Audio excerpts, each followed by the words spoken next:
படத்தினுடைய வெற்றி எப்படிப்பட்ட பாராட்டுதல்கள்லாம் உங்களுக்கு பெற்று தந்தது? சார் படத்தோட வெற்றி வந்து படம் நல்லா வரும்னு தெரிஞ்சிருக்கு சார் எனக்கு. ஆனா இவ்வளோ பெரிய இவ்வளோ இந்த அளவுக்கு வச்சு கொண்டாடுவாங்கன்னு தெரியாது நிச்சயமா. ஏன்னா உதயம் தியேட்டர்ல நான் ஃபர்ஸ்ட் ஷோ பார்க்க போறோம். அன்னைக்கு வந்து லவ்வர்ஸ் டே. அந்த லவ்வர்ஸ் டே அன்னைக்கு தான் படம் ரிலீஸ். போறோம் ஹவுஸ்ஃபுல் படம் ஹவுஸ்ஃபுல். அப்போ கூட ஒருத்தர் சொல்றாரு ஹவுஸ்ஃபுல் ஆயிடுச்சுன்னு ரொம்ப சந்தோஷப்படாத. இன்னைக்கு லவ்வர்ஸ் டே. அதனால தான் ஹவுஸ்ஃபுல் ஆயிருக்கு அப்படின்னாரு. ஏன்னா எடுத்த உடனே ஹவுஸ்ஃபுல் ஆயிருக்குன்னு சொல்ல தானே அப்படின்னா. இல்ல இன்னைக்கு அதனால தான் அப்படின்னு அப்படி. சரி நான் எதுவுமே இல்லை. என்னால் படம் பார்க்கவும் முடியல. ஒரு மாதிரி கண்டிஷன்லாம் இருந்தது. எல்லாருமே வந்துட்டா முதல் ஷோ ஃபுல்லு. ஸோ படம் போயிட்டு இருக்கும்போதே ஒரு 15 நிமிஷத்துலேருந்து ஜனங்க அவ்வளோ பெருசாக கனெக்ட் ஆனாங்க அதுக்குள்ளே. பார்த்துட்டு இருக்கும்போதே கனெக்ட் ஆனாங்க. ஃபர்ஸ்ட் ஹாஃப் முடிஞ்சது. செகண்ட் ஹாஃப் படம் முடியுது. படம் எனக்கு இன்னும் நல்ல ஞாபகம் இருக்குது சார். படம் முடியுது. படம் முடிஞ்சு அப்போல்லாம் வந்து சினிமா வச்சு கொண்டாடுவாங்க.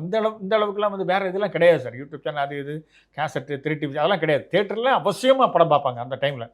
பட் படம் முடிஞ்சுட்டு வெளியே வரோம். பிளாக்லாம் பயங்கரமாக டிக்கெட் ஓடுற டைம் அது. நான் தியேட்டரை விட்டு வெளியே வந்தால் இன்னும் ஞாபகம் இருக்குது. வெளியே வந்தால் ஒரு அம்மா அங்கேருந்து ஓடி வராங்க. ஓடி வந்து கண்ணன் நீ தான் டேரக்டரா அப்படின்னுங்க.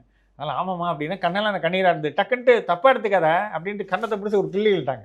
கிட்ட சொல்லுவாங்க உன்னால் வந்து நாளையிலேருந்து நான் பிளாக்கில் ஓட்டி நிறைய துட்டு சம்பாதிப்பேன் கண்ணு அப்படின்னு சொன்னாங்க. நீ நல்லா படம் எடுத்துக்கிற அப்படி சொல்லிட்டு ரொம்ப ஒரு மாதிரி சிலாகிச்சாங்க. எனக்கு அப்படியே நெர்வஸ் ஆகிடுச்சு.